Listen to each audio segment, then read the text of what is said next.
अपने कारोबार को दो लिस्टेड कंपनियों में बांटने की योजना बना रही है और यह पूरा डीमर्जर एनसीएलटी के जरिए होगा। कमर्शियल व्हीकल कंपनी की लिस्टिंग की जाएगी, साथ ही पैसेंजर व्हीकल कारोबार में ईवी और जेएलआर शामिल रहेंगे। डिटेल के साथ जुड़ गए हमारे सहयोगी सुमित मेहरोत्रा। तो सुमित, काफी बड़ी खबर, बताइए किस तरह से है ये पूरी डीमर्जर की योजना? टाटा मोटर्स अपने कारोबार को दो अलग अलग हिस्सों में बांटेगा। एक हिस्सा होगा कमर्शियल व्हीकल स्पेस, दूसरा हिस्सा होगा passenger vehicle space. Passenger vehicle space के अंदर कंपनी के ऑलरेडी 3 कारोबार हैं, जिसमें हम passenger vehicle plus electric vehicle और जेएलआर, ये 3 कारोबार एक हिस्से में अंदर आएंगे और कमर्शियल व्हीकल कारोबार जो वो एक हिस्से के अंदर आएगा। इन दोनों की जो शेयर होल्डिंग होगी वो प्रॉक्सी होगी, यानी कि जो कमर्शियल व्हीकल कारोबार की शेयर होल्डिंग होगी वही प्रॉक्सी होल्डिंग आपको दूसरी कंपनी के अंदर भी दिखाई पड़ेगी। एनसीएलटी से तमाम अप्रूवल्स पेंडिंग है, जैसे जैसे अप्रूवल्स आते रहेंगे वैसे वैसे ये कारोबार डीमर्ज होता हुआ दिखाई पड़ेगा। अलग अलग दोनों लिस्टेड कंपनियों के तौर पर ट्रेड करते हुए दिखाई पड़ेंगे। एक इंपॉर्टेंट अपडेट आपको ये भी दे दें, कमर्शियल व्हीकल कारोबार से सो फार टाटा मोटर्स को करीब 18% के आसपास का रेवेन्यू आता है और 72% के आसपास का जो रेवेन्यू है वो कंपनी के पैसेंजर व्हीकल स्पेस के ऊपर से आता हुआ दिखाई पड़ता है। और कंपनी के चेयरमैन की तरफ से ये भी बयान आया है कि कंपनी के जो ये कारोबार हैं ये ऑलरेडी 3 अलग अलग वर्टिकल में कामकाज कर रहे थे, जिसमें एक वर्टिकल है कंपनी का कमर्शियल व्हीकल, दूसरा वर्टिकल है पैसेंजर व्हीकल और तीसरा वर्टिकल पैसेंजर व्हीकल जिसमें पैसेंजर व्हीकल प्लस ईवी है और तीसरा वर्टिकल है जेएलआर, जो कि ऑलरेडी इस कारोबार में ऑलरेडी इस तरह से कामकाज कर रहा था। लेकिन अब 2 वर्टिकल के अंदर इसको बांटा जाएगा, जिसमें कमर्शियल व्हीकल और पैसेंजर व्हीकल स्पेस के तौर पर देखा जाएगा और इससे शेयर होल्डर्स की वेल्थ क्रिएट होगी और बेटर साइड पर कंपनी का ओवरऑल स्ट्रक्चर भी होता हुआ दिखाई पड़ेगा। जी सुमित, बहुत शुक्रिया इस अपडेट के लिए। अब देखना होगा कि इस खबर का कल स्टॉक पे किस तरीके का रिएक्शन आता। नजर रखने वाला ये स्टॉक होगा, स्टॉक के न्यूज रहेगा कल टाटा मोटर्स। लेकिन फिलहाल ये कि ये अपने पैसेंजर व्हीकल ईवी और माफ कीजिए कमर्शियल व्हीकल और पैसेंजर व्हीकल को डिमर्ज करेंगे और लिस्टिंग कराई जाएगी कमर्शियल व्हीकल कारोबार की। चलिए आगे बढ़ते हैं। वोट के बदले नोट मामले में सुप्रीम कोर्ट ने एक बड़ा फैसला सुनाया है। सुप्रीम कोर्ट ने कहा है कि कोई भी सांसद या विधायक सदन में सवाल पूछने या वोट के लिए रिश्वत लेकर मुकदमे की कार्रवाई से नहीं बच सकता। सुप्रीम कोर्ट ने 1998 के नरसिम्हा राव जजमेंट को पलट दिया है। इस बड़े फैसले पर और ज्यादा जानकारी लेते हैं, हमारे साथ है हमारे संवाददाता असीम मनचंदा। तो एक बड़ा फैसला सुप्रीम कोर्ट का, असीम, काफी हलचल मचाएगा ये, क्या डिटेल्स हैं इसके, क्या और बातें कही हैं सुप्रीम कोर्ट ने अपने जजमेंट में? साल 1998 में सुप्रीम कोर्ट की एक बेंच ने 3-2 के बहुमत से फैसला दिया था। इस फैसले में कहा था कि अगर कोई भी सांसद या विधायक कैश फॉर वोट लेता है तो उस जनप्रतिनिधि के ऊपर मुकदमा नहीं चलाया जा सकता, ये उसके प्रिविलेज के अंदर आता है। लेकिन उसके बाद इस मामले में सुप्रीम कोर्ट में दोबारा से याचिका दायर की गई। सुप्रीम कोर्ट की संविधान पीठ ने आज सर्वसम्मति से अपना फैसला सुनाया। सुप्रीम कोर्ट ने कहा कि कोई भी सांसद या विधायक अगर रिश्वत लेता है तो उसके ऊपर मुकदमा किया जा सकता है। वो रिश्वत लेने के बाद कार्रवाई से बच नहीं सकते, खासतौर पे कि सार्वजनिक जीवन में वो इस तरह से भ्रष्टाचार को बढ़ावा नहीं दे सकते हैं। जो ब्राइब देने वाला व्यक्ति भी उतना ही जिम्मेदार है जितना कि ब्राइब लेने वाला। यानी कि अब कोई भी सांसद या विधायक अगर कैश फॉर वोट के लिए अगर रिश्वत लेगा तो उसके ऊपर कार्रवाई की जाएगी। जी शुक्रिया असीम। तो ये एक बड़ा फैसला, इस फैसले का प्रधानमंत्री नरेंद्र मोदी ने भी स्वागत किया है और उन्होंने कहा है, उन्होंने basically social media platform x पर पोस्ट करके अपने मन की बात कही। उन्होंने लिखा है, स्वागतम माननीय सुप्रीम कोर्ट का ये महान फैसला साफ सुथरी राजनीति को सुनिश्चित करने के साथ सिस्टम में लोगों के विश्वास को और गहरा करेगा। सनातन पर अभद्र टिप्पणी मामले में डीएम के नेता और मंत्री उदयनिधि स्टालिन को सुप्रीम कोर्ट ने कड़ी फटकार लगाई है। जस्टिस संजीव खन्ना और जस्टिस सचिन दत्ता की बेंच ने सुनवाई करते हुए कहा कि उदयनिधि नेता हैं और उन्होंने अपने अधिकारों का दुरुपयोग किया है। उन्होंने कहा कि मंत्री को ऐसे बयान देने से पहले इसके अंजाम का पता होना चाहिए। सनातन धर्म के खिलाफ अभद्र टिप्पणी करने के मामले में सुप्रीम कोर्ट ने जमकर फटकार लगाई है। दरअसल उदयनिधि ने सनातन धर्म की तुलना कोरोना वायरस, मलेरिया और डेंगू से की थी। उन्होंने कहा था कि ऐसी चीजों का विरोध नहीं होना चाहिए बल्कि उन्हें जड़ से खत्म करना चाहिए। उदयनिधि के इस बयान के बाद उनके खिलाफ कई राज्यों में मामले दर्ज हुए थे। आज सुप्रीम कोर्ट में इसी पर सुनवाई हुई।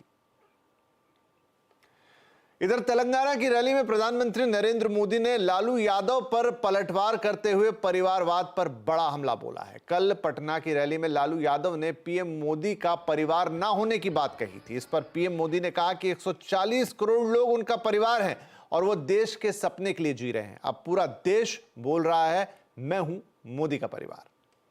मैं इनके परिवारवाद पर सवाल उठाता हूं तो इन लोगों ने अब बोलना शुरू कर दिया है कि मोदी का कोई परिवार नहीं है। देश के कोटि कोटि लोग मुझे अपना मानते हैं,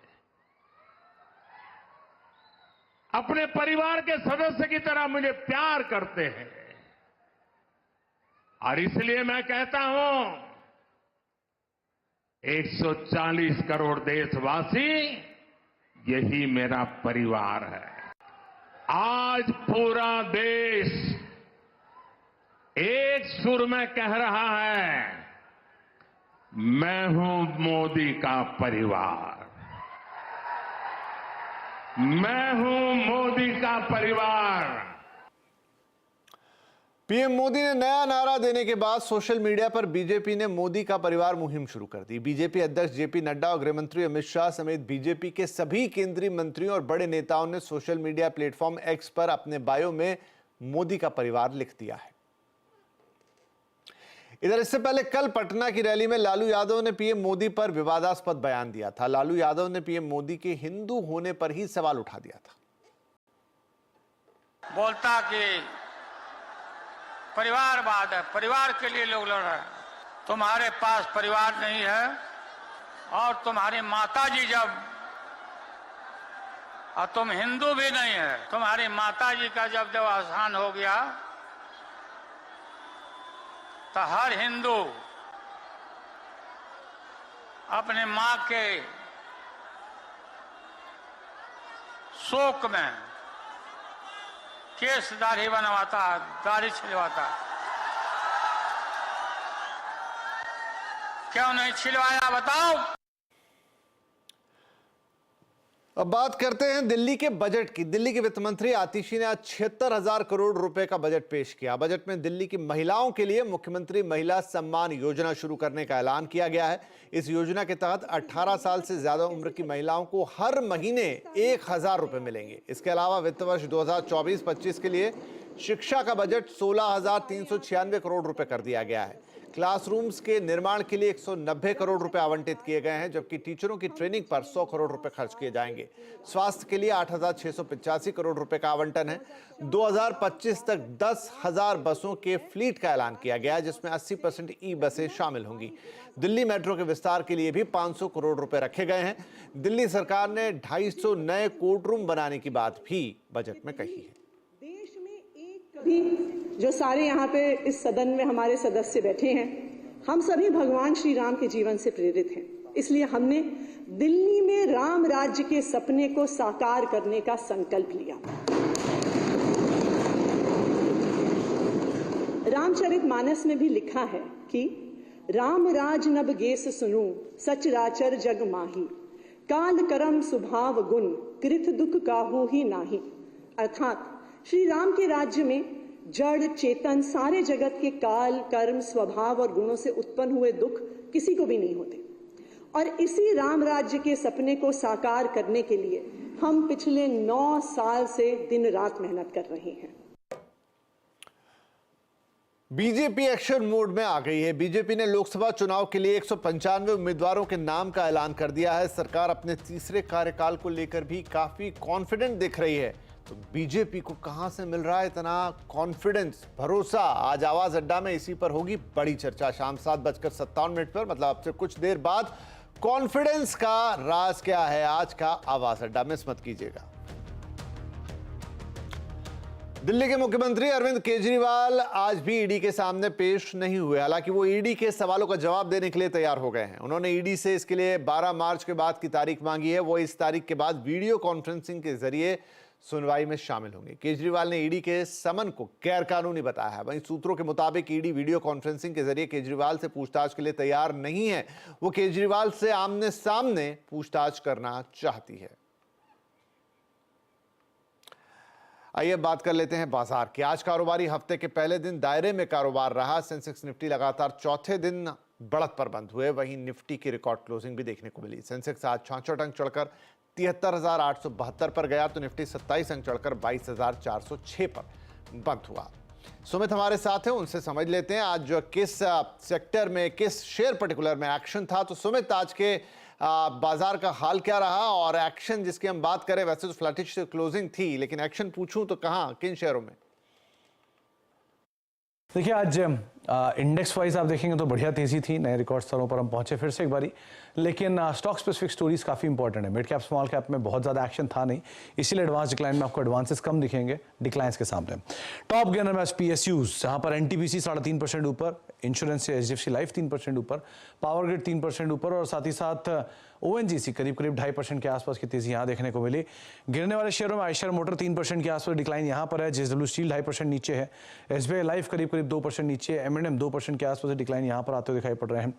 मिड कैप गेनर्स में त्रिवेणी इंजीनियरिंग 7.5% ऊपर, PNC इंफ्रा 6% ऊपर, KI इंडस्ट्रीज करीब 6.5% ऊपर, डेटा पैटर्न 3.5% की तेजी यहां पर बनते हुए दिखाई पड़ी। गिरने वाले शेयरों में रेनबो करीब 8% नीचे, हॉस्पिटल शेयरों में लगातार बिकवाली है, TV18 नेटवर्क 18 दोनों में प्रेशर, और ग्लेनमार्क लाइफ करीब 4.5% के आसपास बिकवाली यहां पर बनते हुए दिखाई पड़ी। तो ओवरऑल स्टॉक स्पेसिफिक स्टोरीज का दिन, लेकिन लार्ज कैप में PSUs, इंश्योरेंस जहां पर एक अच्छे अप मूव बनते हुए दिखाई पड़े।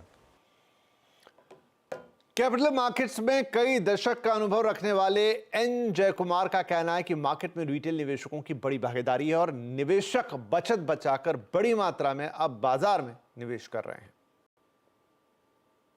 दशकों में जो नहीं हुआ है वो इंडिया में हो रहा है, तो ये बहुत लोग तो इसके बारे में बात कर चुके हैं आपके चैनल और दूसरे चैनल्स में, लेकिन इसमें क्या हमको देखना है कि what is that one factor जो इस टाइम इतना डिफरेंट है, जो पहले कभी हुआ नहीं है, और मेरे हिसाब से वो रिटेल पार्टिसिपेशन है। तो आप देखोगे कि 3-4 साल 5 साल पहले जो रिटेल सेविंग्स थे उनके सिर्फ 2.5-3% मार्केट में आते थे in terms of investments, whether through ceps और म्यूचुअल फंड्स एक्सेट्रा।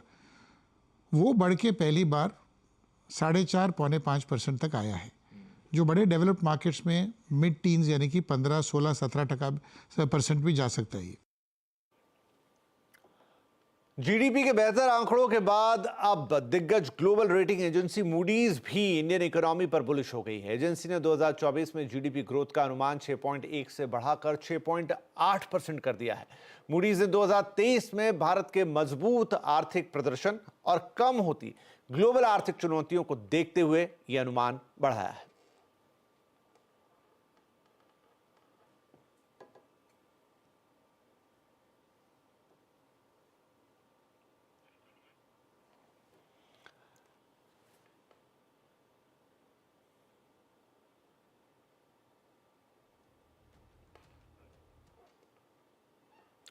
अब आपको साइबर क्राइम से बचाने के लिए चक्षु पोर्टल आ गया है। इस पोर्टल को टेलीकॉम मंत्री अश्विनी वैष्णव ने लॉन्च किया। चक्षु पोर्टल पर लोग फर्जीवाड़े की सीधी शिकायत कर पाएंगे।